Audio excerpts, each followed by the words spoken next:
ತನಿಖೆ ಮಾಡ್ತಾ ಇದ್ದೇವೆ. ನಿಮ್ಮ ಕುಟುಂಬದ ಸಹಕಾರ ಬೇಕು ಅನ್ನೋ ಮಾತು ADGP ಸಾಹೇಬರು ಮತ್ತು ಇನ್ವೆಸ್ಟಿಗೇಷನ್ ಆಫೀಸರು ವೆಂಕಟೇಶ್ ಸಾಹೇಬರು ಕೂಡ ಬಂದಿದ್ದರು. ಅದರ ಜೊತೆಗೆ ಇನ್ನೊಬ್ಬರು ಅವ್ರು ಕೂಡ ಲೀಗಲ್ ಅವರು ಕೂಡ ಅಡ್ವೈಸರ್ ಬಂದಿದ್ದರು, ಆಫೀಸರ್ ಕೂಡ ಬಂದಿದ್ದರು. ಅವರೆಲ್ಲ ಕೆಲವೊಂದು ಮಾಹಿತಿಗಳನ್ನು ಸಹಕಾರವನ್ನು ಕೇಳಿದರು. ನಾವು ಅವ್ರ ಜೊತೆಗೆ ನಮ್ಮ ಜೊತೆಗೆ ಅವ್ರು ಇದ್ದಾರ ಅಂಥೇಳಿ ನಮಗೆ ವಿಶ್ವಾಸವನ್ನು ಕೊಟ್ಟಿದ್ದಾರೆ. ಅದರ ಜೊತೆಗೆ ಅನೇಕ ವಿಷಯಗಳನ್ನು ಚರ್ಚೆ ಕೂಡ ಮಾಡಿದ್ದಾರೆ. ಆದರೆ ಈಗ ಸದ್ಯ ಎಲ್ಲಿ ಅದನ್ನು ಎಕ್ಸ್ಪೋಸ್ ಮಾಡಲಿಕ್ಕೆ ಕೂಡ ಕೆಲವೊಂದು ರಿಕ್ವೆಸ್ಟನ್ನು ಕೂಡ ಮಾಡಿದ್ದಾರೆ.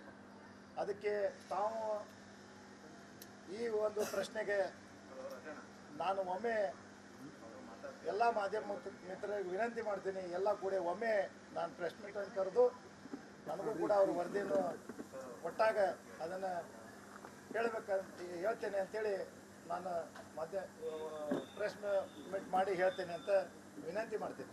ಅಲ್ಲ, ನೀವು ಮುಂಜಾನೆ ಒಂದು ಸ್ಟೈಲಾಗಿ ಹೇಳ್ತೀರಿ, ಮತ್ತೊಂದು ಲೀಡರ್ ಬಂದಾಗ ಅವ್ನು ಬಾಜು ಮತ್ತೊಂದು ಸ್ಟೈಲಾಗಿ ಹೇಳ್ತೀರಿ, BJP ಅವ್ರು ಬಂದಾಗ ಮತ್ತೊಂದು ಸ್ಟೈಲಾಗಿ ಹೇಳ್ತೀರಿ. ಪ್ರತಿದಿನ ನಿಮ್ಮ ಸ್ಟೇಟ್ಮೆಂಟ್ ಚೇಂಜ್ ಹಾಕೊಂಡು ಹೊಂಟಾವು.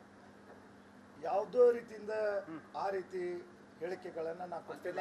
ಲವ್ ಜಿಯಾದ ಅಂತೀರಿ, ಒಂದ್ಸಲ ಲವ್ ಆಗಿದ್ದೆ ನೋಡ್ರಿ ಅಂತೀರಿ, ಒಂದ್ಸಲ ಲವ್ ಮಾಡಿದ್ಲೇ ನೋಡ್ರಿ ಅಂತೀರಿ. ನೀವು ಒಂದು ಸ್ಟಿಲ್ ಆಗಿ ಮಾತಾಡುವಲ್ರಿ. ನನಗೆ ಯಾವುದೋ ರೀತಿಯಿಂದ ಆ ರೀತಿ ಹೇಳಿಕೆಗಳನ್ನು ಕೊಟ್ಟಿಲ್ಲ. ನಾನು ಹೇಳಿದ್ದು ಒಂದೇ, ನನಗೆ ಇದು ಇವತ್ತು ಒಂದೇ ದಿವಸದ ಈ ಪ್ರಕರಣ ಅಲ್ಲ, ಒಂದೇ ದಿವಸ ಒಂದೇ ವಾರ ಆಗಿದ್ದಲ್ಲ. ಇದು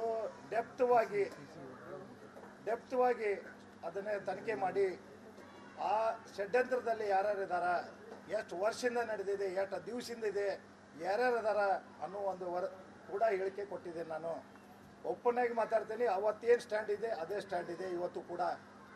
ಯಾರೇ ನಾಯಕರು ಬಂದರೂ ಕೂಡ ಎಲ್ಲರೂ ಕೂಡ ನನಗೆ ಧೈರ್ಯ ತುಂಬಿ ಹೋಗಿದ್ದಾರೆ. ಯಾವುದೇ ಪಕ್ಷಾತೀತವಾಗಿ ಎಲ್ಲರೂ ಬರ್ತಾ ಇದ್ದಾರೆ, ಎಲ್ಲ ಜಾತ್ಯತೀತವಾಗಿ ಹೋರಾಟ ಮಾಡ್ತಾ ಇದ್ದಾರೆ. ಎಲ್ಲರೂ ಕೂಡ ಸ್ಟ್ಯಾಂಡ್ವಾಗಿ ಇಡೀ ವಿಶ್ವನೇ ಇದನ್ನು ನೋಡ್ತಾ ಇದೆ.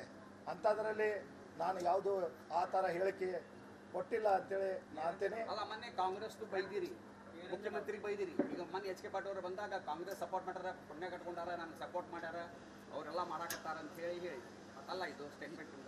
ಈ ಮಾತನ್ನು ನಾನು ಖಂಡಿತ ನಮಗೇನಾದರೂ ಈ ರೀತಿ ನಾನು ಹೇಳಿಲ್ಲ ಮತ್ತು ಆ ರೀತಿ ಅವರಿಗೆ ಪುಣ್ಯ ಕಟ್ಕೊಂಡ್ರಿ ಅನ್ನೋ ಮಾತು ನಾನು ಹೇಳಿಲ್ಲ. ನಾನು ಹೇಳಿದ್ದು ಒಂದೇ, ಈ ಒಂದು ಹೋರಾಟದಿಂದ ಈಗ ಎಚ್ಚೆತ್ತರಾಗಿರಿ. ಈ ಕಾಯ್ದೆ ಮಾಡಿದ್ದಕ್ಕೆ ನಾನು ಸ್ವಾಗತ ಮಾಡ್ತೀನಿ, ಮಾಡಿದ್ದಕ್ಕೆ ಅವರಿಗೆ ಧನ್ಯವಾದ ಹೇಳ್ತೀನಿ.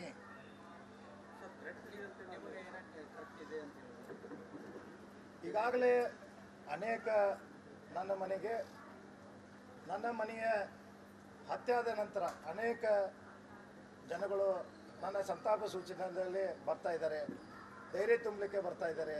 ಅನೇಕ ಪಕ್ಷಾತೀತವಾಗಿ ಜಾತ್ಯತೀತವಾಗಿ ಹೋರಾಟಗಾರ ಪರವಾಗಿ ಎಲ್ಲ ವರ್ಗದ ಜನ ನನಗೆ ಬಂದು ಧೈರ್ಯವನ್ನು ಹೇಳ್ತಾ ಇದ್ದಾರೆ. ನಾವು ನಿಮ್ಮ ಜೊತೆಗಿದ್ದೀವಿ, ನಾವು ಈ ಹೋರಾಟನ ನಾವು ಬಿಡಲ್ಲ, ನಾವು ನಿಮ್ಮ ಜೊತೆಗಿದ್ದೀವಿ, ನೀವು ಯಾವುದೂ ಕೂಡ ಆತಂಕ ವ್ಯಕ್ತಪಡಿಸಬೇಡ್ರಿ ಅಂತೇಳಿ ಧೈರ್ಯ ತುಂಬಿ ಹೋಗಿದ್ದು. ಅದೇ ಧೈರ್ಯಲ್ಲೇ ನಾನು ಕೂಡ ಇದ್ದೆ. ಕೆಲವೊಂದು ಸನ್ನಿವೇಶ ನನಗೆ ಕಂಡು ಬಂತು. ನನ್ನ ಈಗೇನೋ ಮಗಳು ಇದ್ಲು, ಅವಳ ತಾಯಿ ಹತ್ರ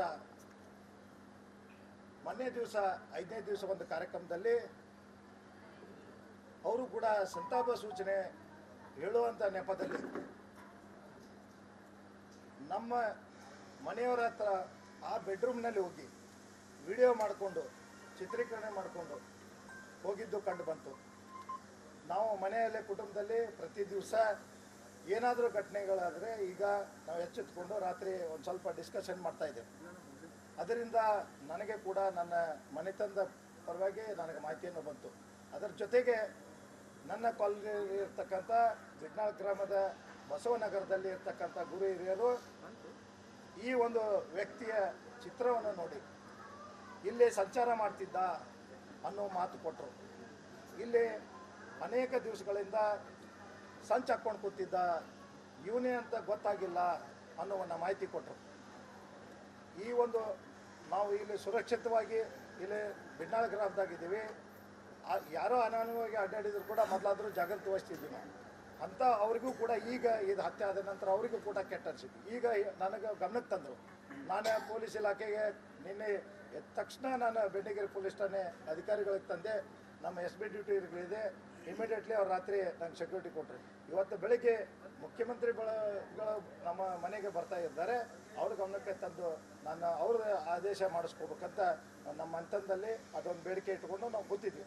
ಅಷ್ಟರೊಳಗಡೆ ಬೆಳಗ್ಗೆ ಕೂಡ ಅಲ್ಲೇ ಜನ ಬಂದು ನಿಂತು ಅವರು ಸಂತಾಪ ಸೂಚನೆ ಮಾಡೋರಿದ್ರೆ ನನಗೆ ಮೇಲಿನ ರೂಮ್ಗೆ ಹೋಗೋ ಅವಶ್ಯಕತೆ ಇರಲಿಲ್ಲ, ಮತ್ತು ಮೇಲಿನ ಸ್ಟೆಪ್ ಹತ್ತೋ ಅವಶ್ಯಕತೆ ಇರಲಿಲ್ಲ.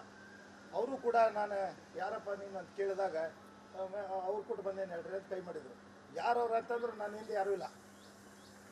ಈಗ ರೀಸೆಂಟ್ ಇಷ್ಟೆಲ್ಲ ಆದರೂ ಕೂಡ ನಾನು ಬಹಿರಂಗವಾಗಿ ಇಷ್ಟೆಲ್ಲ ಹೇಳಿದ್ರು ಕೂಡ ಅಂತಲ್ಲಿ ನನಗೆ ಏನೋ ಒಂದು ಸಂಚು ಹಾಕಿದ್ದಾರೆ ನನ್ನ ಸುರಕ್ಷತೆ. ಅದು ಅವಾಗ ಇಮಿಡಿಯೇಟ್ಲಿ ನಮ್ಮನೆ ಮಂತಂದಾಗ ಮಾತಾಡಿಕೊಂಡು ನಾವು ಕ್ಯಾಮ್ರಾನು ಕೂಡ ತೆಳಗಡೆ ಹಾಕಿದ್ವಿ.